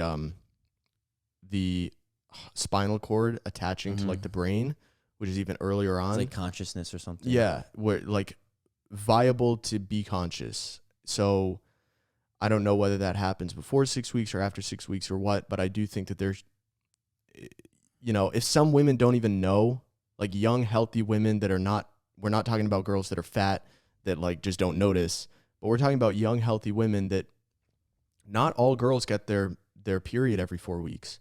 Like I know plenty of girls. I probably know more girls that have irregular periods than regular ones, especially girls on birth control. Some girls on birth control, it fully stops their period entirely. So it's not just like, oh, well, she should know after 4 weeks if she doesn't get her period. It's like, what if she's on birth control? She hasn't gotten her period in fucking years. And so nothing seems different. And then after like 8 weeks, she's like, okay, something's up. My body feels a little weird. I'm eating all this fucking food, or I'm like nauseous or whatever. She takes a pregnancy test and it's like, holy shit, I did everything right. I took my birth control. My boyfriend pulled out. What's going on? It's like people should be allowed to have sex without being condemned to that responsibility when they're not fucking ready. Yeah. You know? And then it's like, well, they can just put it up for adoption. It's like, you still got to go through labor, and that takes a huge toll. Yeah. Mentally, and like it pause your life for 9 months. I mean, there's so many issues like this where it's a touchy subject, and there's no clear right or wrong, and there's really strong points on both sides. And it's like, there has to be some sort of compromise, because especially recently, since C-word happened, people's opinions in the U.S. have just become more and more and more polarized.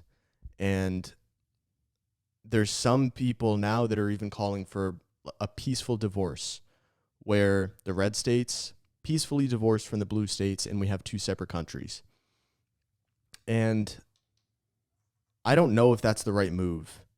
I really don't. As insufferable as I think some people are, and I hate their opinions, I think that actually Jordan Peterson put it really well. He essentially said that the right-wing way of thinking, and I'm not talking about Republicans, you have overall two ideologies. You have right-wing, you have left-wing.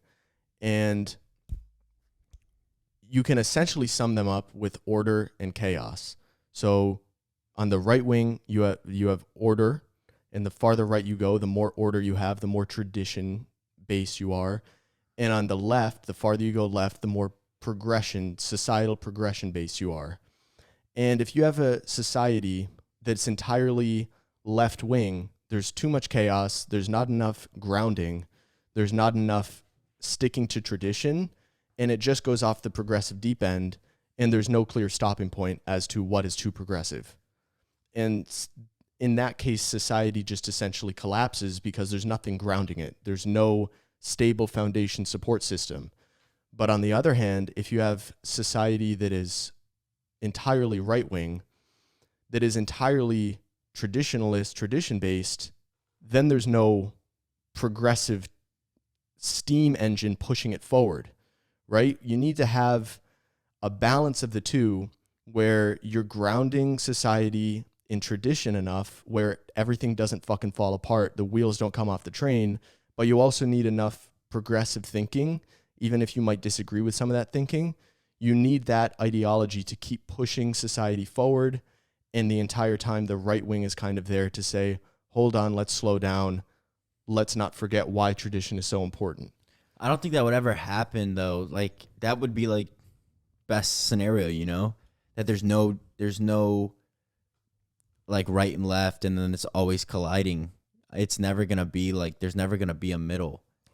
But and everything I just said, by the way, because that made me sound really smart, that was not my I heard Jordan Peterson say everything that I just said. He said it much more better than I did too. Yeah.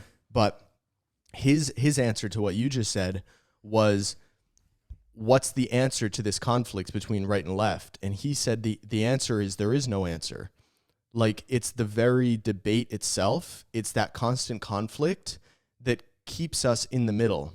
As soon as one side relinquishes and says, okay, you guys win, do what you want, we're sick of this fight, whether that's the left side relinquishing to the right and then society becomes stagnant, or whether that's the right side relinquishing to the left and then society just goes off the fucking deep end, neither one of those are viable options. Like, both sides need to be strong in their views, explaining their views, and there needs to be that constant constructive conflict for shit to actually get done. And I mean, it's the same in life too. This isn't just politics. Like, compromise is essential fucking everywhere.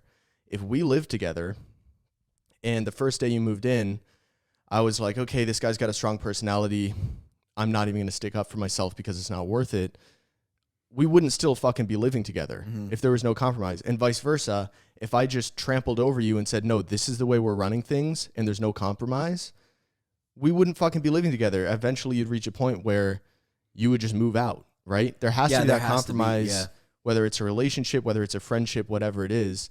And it's the same on fucking country. Yeah, it's the same on the national scale. There has to be compromise. And at this point, it just seems like people have become so polarized. They've just become, they planted their feet in the ground and said, nope, these are my views, and you guys, the guys on the other side, are the fucking insane ones, so I'm not compromising whatsoever. Yeah. And that's like the old, I feel like that's like, I honestly, bro, as bad as it sounds, like the older generations just kind of need to like flush out, you know, because I feel like our stance and, you know, people that I've talked to, that like, it's like they're younger and so they understand compromise, but like the older generations I feel like are super stubborn. Like at least with my parents, they're really stubborn about everything politics. And so like they won't even question themselves if it's on their side, they're going to be like, they're going to fucking die by it. Right. Even because this is what I've always known. Yeah. Yeah. So I feel like they low-key just have to get like filtered out and just let the generations go on. And with what you're saying about the older generations, it's kind of like they can be so annoying and so stubborn, but at the same time they're essential because they are what's tying us to tradition. And as soon as we kind of just get rid of them and we forget tradition and we forget history and we forget this older generation that knew what shit was like back when everything wasn't insane, then I think that's when the brakes come off the train. Because then it's just young people mentally masturbating, saying, oh, well, what if we just did this? Well, what if we had communism? Like, why not? And it's even the older people that are on the left that are like, no, hey, I'm on your side. I'm a leftist as well, but I'm telling you communism doesn't work for reasons X, Y, Z. And on the right, it's the same thing. It's like, no, hold on. I'm an older person on the right, but I've also lived through how bad things can go when they go too far right. Look at Nazi Germany. So as soon as we forget about that kind of stuff and we just say, oh, the older generation, they fucking sit in their little rocking chair and they've got their fucking blanket over their lap and they're reading their books and they're too stubborn. It's like, yeah, it can be annoying how stubborn they are and how set in their ways they are. But I think personally, we need, as a whole, we need some of that set in their ways in our society. We need people to be set in their ways to kind of ground us. Yeah, I agree. I agree with that. So there needs to be kind of that conflict, and people see that conflict as being bad, but when that conflict is constructive, that's actually what drives society forward. So like having conversations with people that don't agree with you politically or socially, but they're respectful and you guys can actually have a conversation, that's the best thing fucking possible. I'm not talking about when you get into a conversation with someone who's just completely ideologically heels in the dirt, they won't budge at all, because that's not an actual conversation. But when you meet someone that shares different views than you, but they're smart and respectful and charitable, like they actually listen to you and you listen to them, that's the fucking way forward. Like we need more of that. Yeah. But like I said, it's not happening as time goes on, especially in this country. Like, you know, you'll say what you think is the most widely agreeable thing, and then someone on Twitter will call you a fascist for it. And it's like, bro. Or someone who's moderate left will say what they think is, you know, relatively moderate, and then someone on the far right will go, you're a fucking communist. Yeah. And it's like, no, just shut the fuck up. All right, let's actually talk here. No, yeah, that's the problem. Is the far right and then the far left is like they're too stubborn. You know, it's like they're too stubborn and brainwashed on both sides. Yeah, and it really is on both sides. And this is coming from, I mean, both you and me we lean right, but there are definitely some arguments I hear from leftists where I'm like, you know what, that's actually a good idea, and I could get behind that if it was implemented correctly. I could get behind. I mean, even like this abortion thing. Yeah, exactly. Like if I was far right, and I would be like, yeah, like like don't even make it legal. Like exactly. And I've heard that before. yeah. And it's disappointing when you're on a certain side and you can say we're on the right side. It's disappointing when you see people on your own team, quote unquote, saying shit that sounds just as brainwashed as the people you look down upon. Like, we can look down upon the brainwashed far left all day, but when I see people on the right saying stuff that sounds just as cliche, I'm like, bro, shut the fuck up. Yeah. You're making us look stupid. Yeah, I was about to say, you're making us look bad. So, I don't know the answer. I have my thoughts on this, and I saw a comment a couple podcasts ago.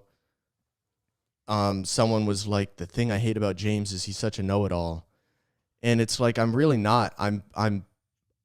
I'll admit right now, I don't know the way out of this by any fucking This guy doesn't stretch. know shit. I don't know shit.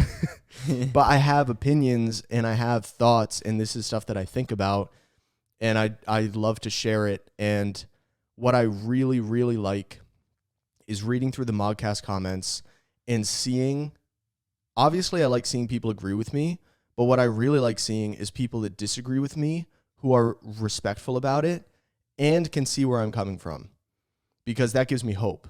Like, when I was talking about Australia restrictions, there were some people who lived in Australia who were like, fully agree with James, it's just as bad as he's saying. Then there were other people who were like, fuck you, James, you're not from here, you don't know shit. Yeah. But then there were a few who were like, hey, James, I heard everything you said, I live here, and I can see why you would think blah, blah, blah, and I do agree about this and that, but here's my perspective. And they give their perspective, and it's like, that's what actually makes people change their minds. You know? People were saying, I saw a comment saying that the dog shit, Mm-hmm. like the shooting the dogs, was fake. Yeah, well, that was one of the top comments was, James, I don't know where you're getting your information, but I live in Australia, and the thing you said about dogs is, it doesn't sound true at all. And then the people responding to his comment were like, bro, look it up. It's on the news. Yeah. You shouldn't have made this comment. You can just go Google it. Yeah. And he responded, and he was like, fair point then. And it's like, bro, you could have just Googled it this whole time. It's like if he didn't hear it on his own time. If it didn't happen in his hometown, it didn't happen. Yeah, exactly. I didn't see it happen, so it didn't happen. Or that sounds really insane to me, so it didn't happen. It's like, no, it does. It sounds really insane to me too, but unfortunately it did happen. Yeah. You know? Like, and I even said, like, dude, I fact checked this, it's on the news, and he was still like, that doesn't sound right. It's like, just look it up, bro. Bro, speaking of dogs, dude, the Afghanistan, that is so awful, dude. The canines that they just got left behind, I guess, right? Yeah. The service dogs that were there, like canine units for like bomb sniffing and shit like that, they were just left in crates. And then there was a video I saw a couple days ago of, I guess, someone came and just opened the crates, and there's just all these German Shepherds just roaming around this empty airfield, just like looking for food and stuff.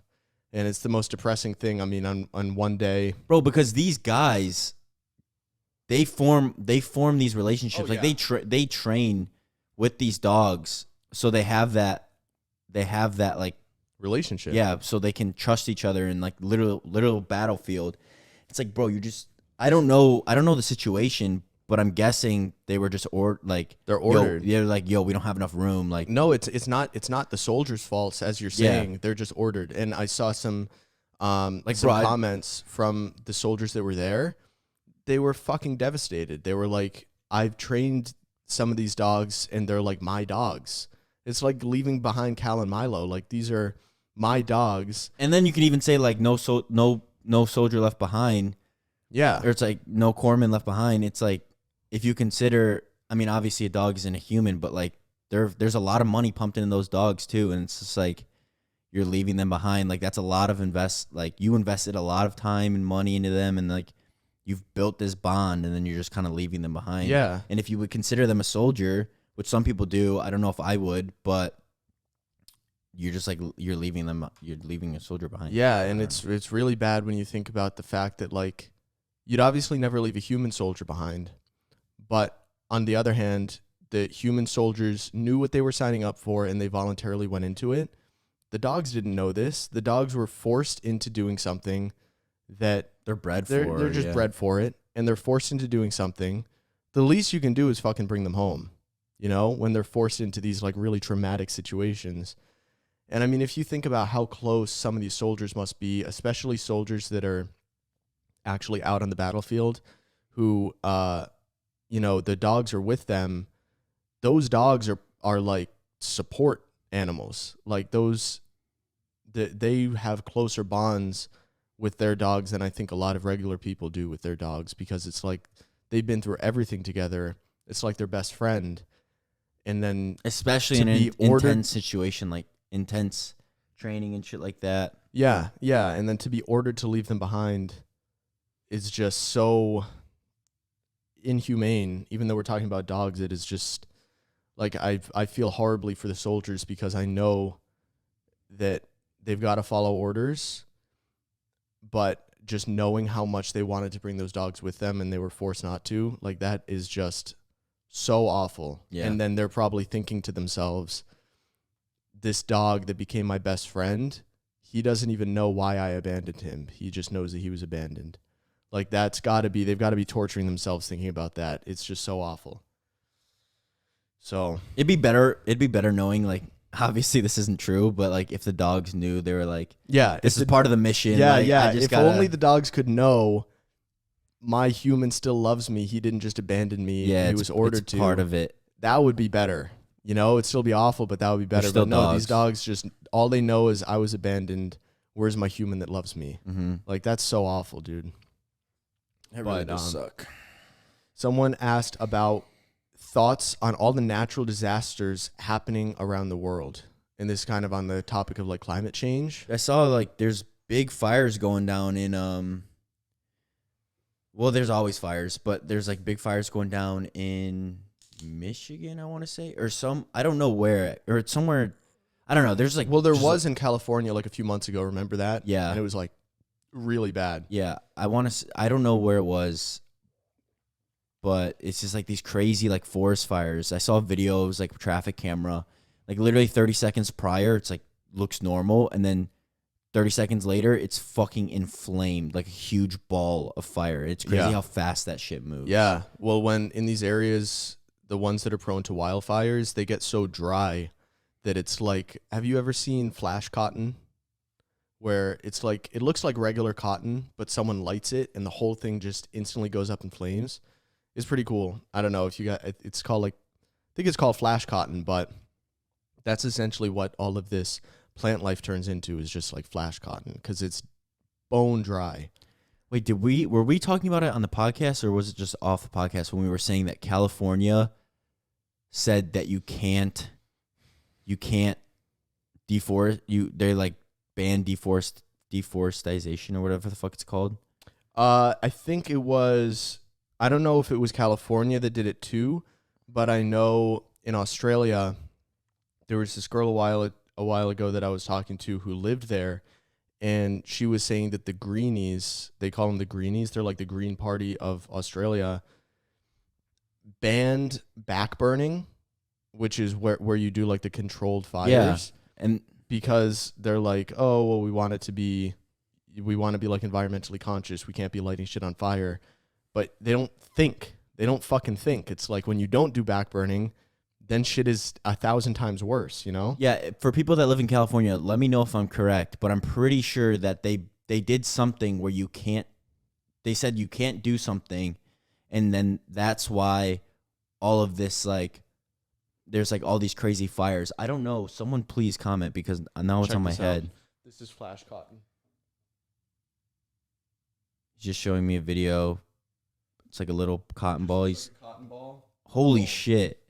It's just gone. Yeah, he put up a lighter and it literally just it was evaporated. Just gone. Yeah. So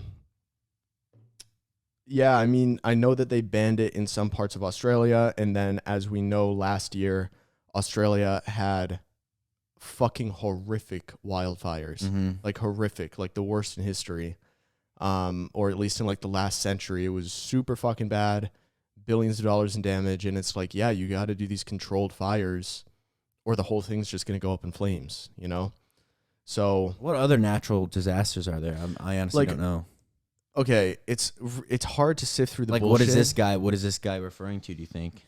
Well, like a lot of hurricanes, typhoons, which are hurricanes, but just in like the fucking east or something. Like tornadoes, just really harsh summers, really harsh winters, just overall, like a lot of. But here's where it is. Like, I'm trying to be careful with my words because it's so hard to sift through the BS on both sides, because the climate change fear porn types are going to blame every fucking thing that happens on climate change. And like I remember it was the governor of California, I'm pretty sure, Newsom, was like blaming the wildfires on climate change, but then there was evidence that came out that like proved it was not because of climate change, it was because of some other shit that happened. And every time that happens, people that are already on the fence or people that might be leaning towards like denying climate change, that's just confirmation that this is all bullshit, you know? They're going to be like, oh, look, this politician came out and said that the wildfires are because of climate change, and then he was proven wrong. I'm going to become more set in my ways now, denying climate change. And then I think climate change is real. Yeah, it is. Climate change is definitely real, but it's like, you know what? Like, what are we going to do? It's like something that's like, it's right. You know, it's forbidden. I mean, it's not forbidden. It's like, it's just set in stone. Like, there's nothing that we can really do. I feel like it's not much of like nothing that we can do now is gonna reverse it. I feel like. I mean, maybe we can slow it down. There are things that we can do, not only to reverse it or slow it down, but also just to work around it. But before we can do anything, before we can go in a certain direction as to like, here's what we should do, we need some sort of universal agreement in the public, right? And that's not happening. And it's for a lot of reasons. And like, I used to be super on the side of like climate change is the worst fucking thing ever and it's responsible for all the shit that we're seeing. And then as I just did more research and kind of saw the other side, I realized like, okay, a lot of the stuff I thought is true, but a lot of the stuff I thought also is like not true. And a lot of this stuff that I was blaming on climate change is actually just like because of this and that. So this is another one of the instances where it's like that I was talking about, where it's like, it really annoys me when I'm on a certain side, when I'm on like the right side. It really annoys me to see people saying that it's 100% a hoax and it's not happening, because it's like, okay, guys, like we can agree that it's being overhyped and it's definitely being used as propaganda and fear porn. But let's not let the other side corrupting the whole thing, let's not let that make us deny that it exists. You know what I mean?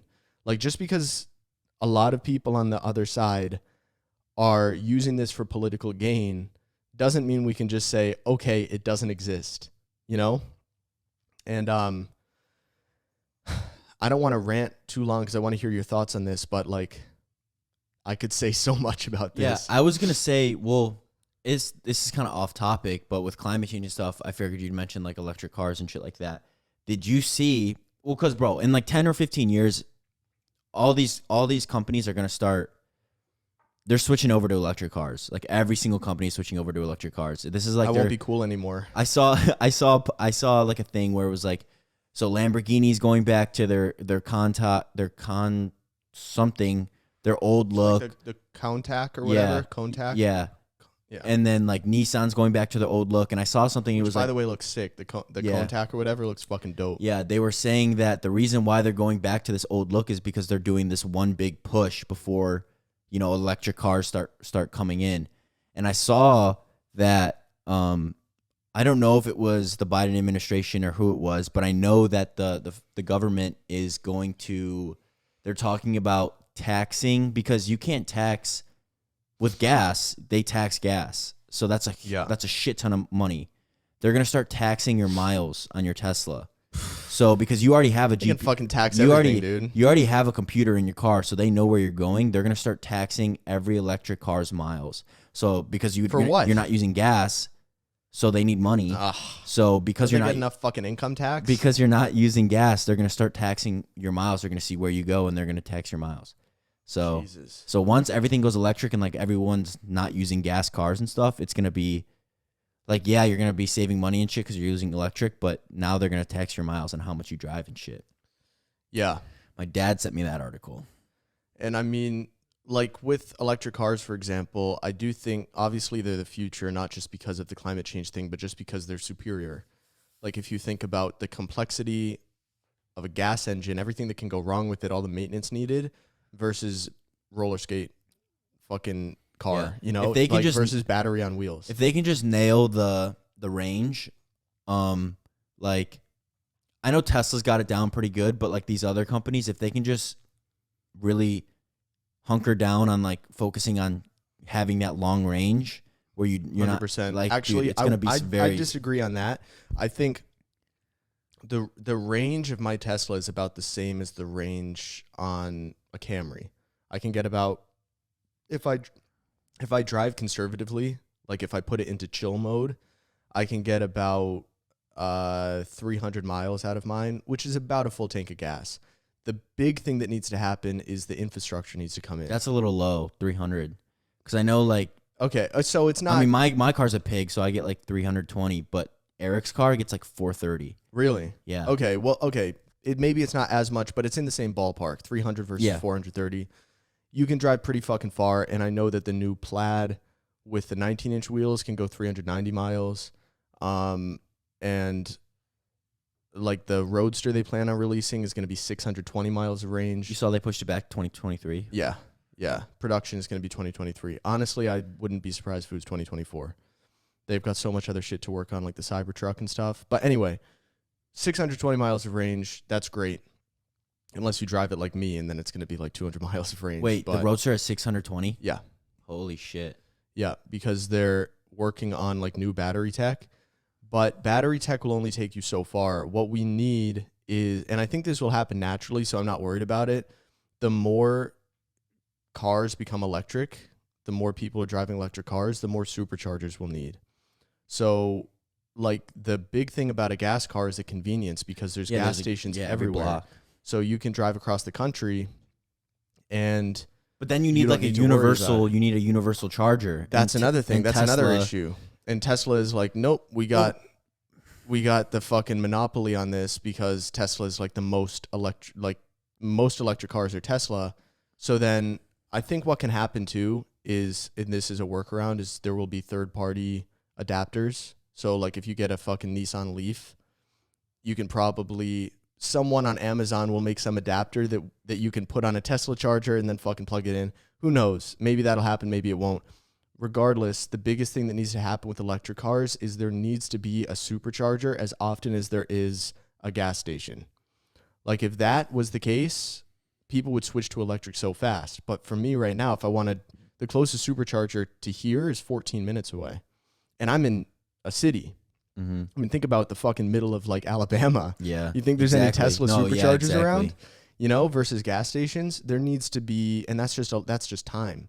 There's nothing we can really do to accelerate that process. I think what Elon is doing is great with making electric cars so incredibly performance driven that it just, he's making electric cars so alluring to people. He's like, look how fucking sick. You can get a Model S Plaid and smoke any fucking car in the street and drive for 390 miles, and it's only $140,000, you know? Or you can get a Model 3 performance and also smoke like 99% of cars on the street, and that thing's like 60 grand. So the more people are like, damn, electric is fucking fun, instant acceleration, super fast, super responsive, the more people will start buying it, the more money these electric car companies will have, and then the more chargers we'll have. But until then, it's going to be gas. I think the majority of cars on the road, I think the majority will be gas for like the next 20 years. I think we're only going to flip into that 51% electric range once the chargers minimum and like shit. 2040, 2045. Yeah. Because it's just a time thing. And a lot of these gas cars run for fucking, you know, like a Camry can fucking run 400,000 miles. Yeah. And that's what I want to know with Tesla is like, because I mean, he hasn't really been around for that long. Like 300 to 500,000 miles per battery pack before you need to get the battery pack replaced. Damn. So it's pretty good. Yeah, that's really good. Yeah. You're probably going to be buying a new car in that time anyway. And there's no oil change. Like all you really have to do is just work on brakes and like get your tires, get new tires. That's it. So, but back to the climate change thing. I mean, you know, it's also not just like every single little subset of the climate change issue. You can say electric versus gas cars is one subset. Every little subset has two sides that you need to listen to. So if we're talking about electric cars, the pro climate change people will say get electric because it doesn't emit gas or whatever. But the anti-climate change people, who usually are more like right-wing, will say, look at the fucking lithium mining that goes into building Teslas. Like the extreme environmental impact that lithium mining has to build, because you need lithium for the batteries. The amount of lithium you need, I mean, the battery's as big as this fucking table and thicker, you know? Yeah. So it's almost like counterintuitive. Yeah, it's almost like, okay, it's not just as straightforward as everyone switched to electric cars. We need to actually look at what's the environmental toll of having a gas car versus the environmental toll of building an electric car. Once you have an electric car, there's very little toll. But what do you do with the batteries when they're done and shit? Because I know that's like radioactive and... Well, it's not radioactive, but it's not exactly healthy. You got to throw it out the right way. Yeah. I don't know. It gets recycled or whatever. Maybe they can reuse the lithium, but all I know is that like we got to figure out the mining problem. We have to make it like cleaner. And then also you have to think, okay, yeah, my car's not emitting carbon, but where's my electricity coming from that charges my car? If it's coming from a coal plant, then that's kind of fucking useless, you know? So, and like, it's just such a complex issue, because then you'll have people that are so scared about climate change that they're like, we need the most radical change ever. And that's where you get shit like the Green New Deal. And all that does is scare people away. You're being counterproductive. If what you want to do is limit climate change, the worst thing you can do is introduce the most radical fucking plan ever, the Green New Deal. All that's going to do is scare people away and be like, nope, I'm not fucking dealing with this because this is insane. You know, it was AOC's Green New Deal. Remember hearing about that? It was just like a plan to have like everything become electric. Like the U.S. would become zero emissions within like the next 10 years or some ridiculously short amount of time. It's like I think I did hear something about that. All that's going to do is scare people away, you know? So it needs to be more moderate than that. And it's like, who's actually polluting the most? It's not the U.S. Mm-hmm. It's a country that starts with like, C. Yeah, China. And like, and then you look at like India too, where it's so overpopulated and shit like that. It's like, yeah, I don't know. So, I mean, I'm not saying, oh, China pollutes more than us, so we don't have to do anything to fix it. But it's like, okay, if China's doing like 70% of global pollution, or I think it's 60%, I could be wrong in that number, but it's the majority. Then like, we need to get them on board. Like, we need to get every country on board to like actually do something. If it's just the U.S., then we're limiting ourselves economically. And then every other country is just going to be like, oh, we've got all this extra gas now. Yeah, we're going to use this to get ahead. Bro, I don't know if it was fog or what, but in California there was like a fog in the air. I don't know if it was smog, like, you know, smog where it's like the pollution or whatever. Smoke and fog combined. Yeah, I don't know if it was smog or what, but in California there was like a shit ton. And maybe it was just regular fog. Have you seen Beijing? Yeah, China? like that's what made me think of it, is when you mentioned China. It's like you're looking at the, what is it called? The fucking skyline or whatever. Horizon? And then there's like the buildings and shit, but you can't even see the top of the buildings because there's so much smog. And it's like brown. I mean, people are breathing that shit in, bro. Yeah, have you flown into big cities before and it's a clear day and you look down at the downtown of the city? I'm talking about big cities like Houston or whatever, and it's just brown. Yeah. It's just like, oh, we're breathing that shit in. And it's not uncommon for people in China or Japan to wear masks. And I'm talking pre-pandemic. I'm talking people wear masks there because the air is just so bad. Mm-hmm. Like, that's probably, you know, once you see that, you should probably be like, okay, maybe we should change something here. Yeah. What are the things we got? We got some good ones. But okay, music. This is a complete change, but someone asked what music do we like other than EDM? You can go first on this. Bro, I don't even like EDM that much, to be honest. Like I love it, and like I love listening to house. But you said like other than EDM, probably because you assumed that that's all we listen to. But I mean, I like all types. Actually, no, I don't like all types of music. What music just, don't you like? I like just like whatever's trending. Like, oh really? Yeah, so it's like it can be pop, it can be rap, it can be literally anything that's trending. I'll like listen to it and probably just like it a lot. But if I'm just chilling, it'll probably be like house, or if I have to do something, I'm listening to house music because I don't want to like focus on lyrics and stuff like that. Right. But yeah, like house and like rap. Certified Lover Boy is dropping tonight, so Drake's new album. Oh, that's tonight? I thought it was tonight. I thought it was Friday. Yeah, tonight, like at midnight. Oh shit. It's probably gonna be 11 our time, 12 Eastern. Yeah. So like that. So like Drake, obviously. Who else, bro? Any of the big, like, bro, any song that's like hot right now, it's like I'm listening to it, you know? Yep. Like, I'm like hip like that. I'm like up to date. See, for me, it's like you have a way broader range than I do. Yeah. I think an easier question for me would be like, what music don't I like? Because I like so much. You've never listened to country. I've never heard you listen to country.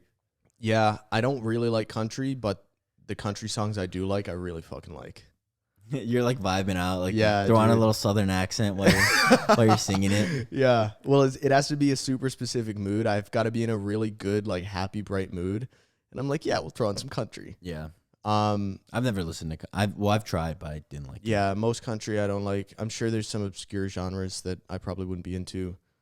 I don't like death metal really, except when I'm going for a PR. Yeah, I used to listen. I used to have a heavy metal stage. Like when I would store on when I was lifting. Well, there's some heavy metal like Stricken by Disturbed. I wouldn't call that death metal. That's like pretty good. I can listen to that in the gym. It's like hard rock almost. It's heavy metal, I'd say. Yeah. Right? Yeah. Yeah. And I can listen to that in the gym. I don't have to be going for a PR. That kind of music I like. But like death metal, I know someone, shout out Matt Gaffey. And what's funny is he's one of the most mild-mannered, friendly, like just nice people ever. You wouldn't expect it because he'll be completely chilling in a good mood driving along and he's listening to the most just like in your face death metal ever. And it's not like it's horrible. It's not like I'm thinking, oh, I wish I wasn't listening to this, but he loves it. Like he's vibing out, but he's in a super happy mood. So it's just some people, they fuck with that. But besides that, basically like everything. I like everything. I mean, yeah, like I'll just be playing like some random song by some random guy, and you're like, "Oh, yo, this is fire!" Like, but it doesn't have. You don't even know who it is. Yeah, what it is. And that's honestly that's how I get like a lot of new music. Is you'll be playing something out of Sonos, and I'm just like, "This is really good," and I'll Shazam it and add it.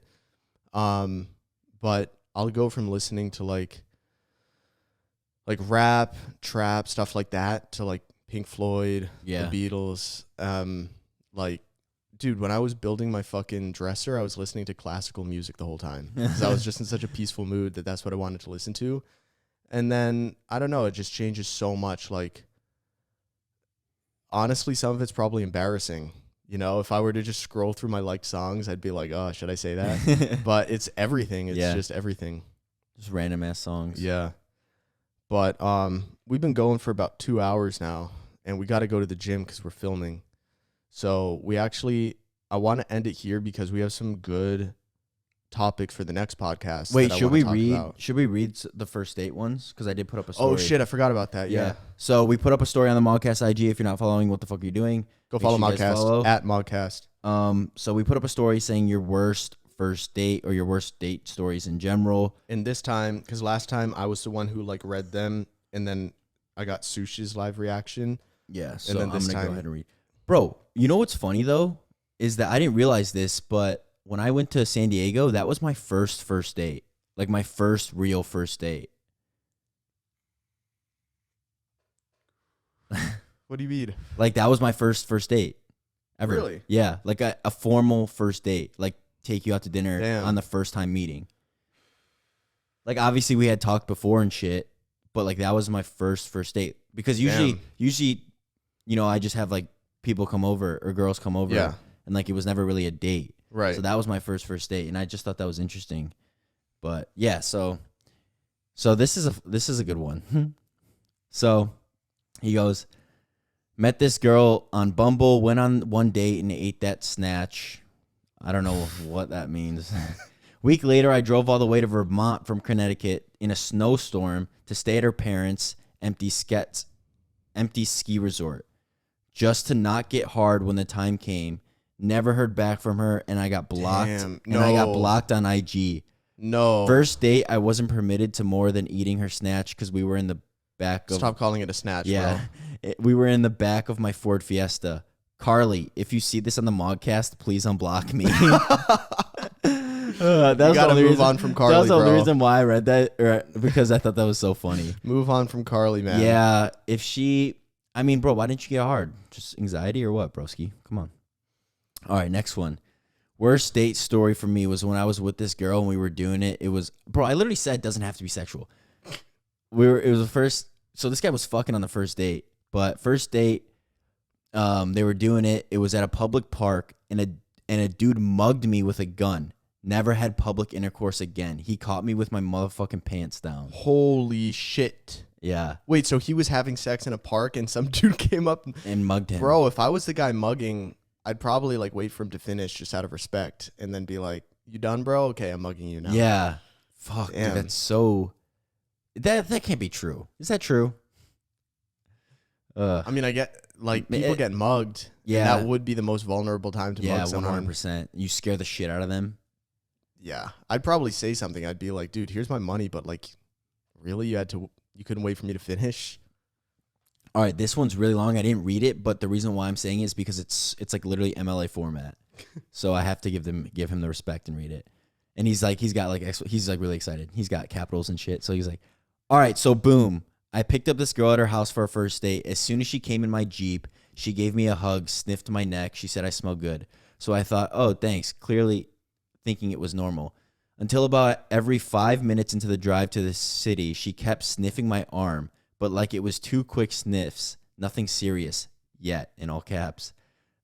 Wait, so I'm just trying to think. So she's just going, you're driving or whatever, and she's like... Yeah. Like, okay. But she kept on saying I smell really good. So again, I'm not thinking it's weird yet. Bro, this is the pheromones coming out of your body, bro. But anyways, fast forward to us walking around the city. We did have fun, but when we went to get ice cream, she wanted to hug me while we waited for the ice cream. Then that's when she starts aggressively, and I mean aggressively sniffing me. Aggressively sniffing me like she was trying to sniff my soul or something. So I started feeling nervous, like what the fuck? But I still didn't mention it to her. But the girl making our ice cream had that look on her face like, "Bro, you good?" And I looked at her with a save me facial expression. So after that, I told her it's time to go home. So as soon as we got back in my Jeep, all right, we get it, bro. You have a Jeep. As soon as we got back in my Jeep, she wanted to kiss me. So I said, okay, sure. No, she is hot as fuck, a whole rocket, but the only turnoff was the aggressive sniffing. So I was going to see it through just to smash. But when she tried to kiss me, she stuck her tongue out and was a terrible kisser. Like, it made me feel sick. So immediately I was turned off. I dropped her home, didn't smash. And after I left, I texted her saying, "I'm not going to waste your time on my time. I'm not about to hang out with you again." She got mad at me and said I was weird, then cursed me out on text. I left her on scene, but I couldn't stop thinking of how fucking weird it was for her to aggressively sniff me the entire time. Like, what the fuck? Dude, you got the what best, cologne you got use, the best bro? pheromones on the planet. Yo, DM me your fucking cologne. Whatever you use, I need that shit. Or body wash. Give me your whole hygiene. Give me every single thing you do in your shower and then after, and I'll thank you in advance. But geez, bro.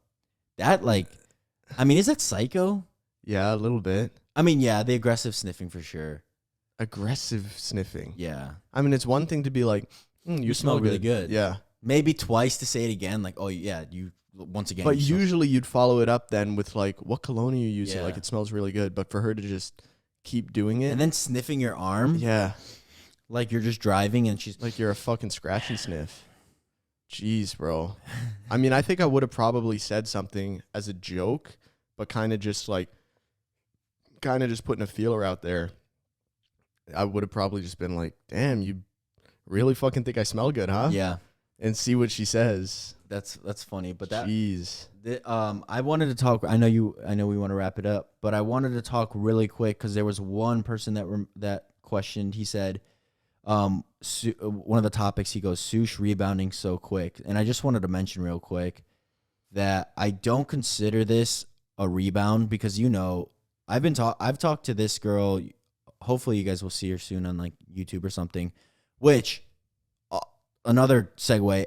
When I met, I want to keep my relationship private. I just didn't want it to be as involved as my past relationships. Like, obviously I'm still going to like post them and like have them in my videos in a cameo or something, but I don't want every single little detail like how it was before. You don't want your girlfriend to be part of Soosh. Exactly. Yeah, that's the number one way to putting it. But yeah, like I said, this girl is not just a rebound. I've been talking to her for about a year. We took breaks while I was with other girls.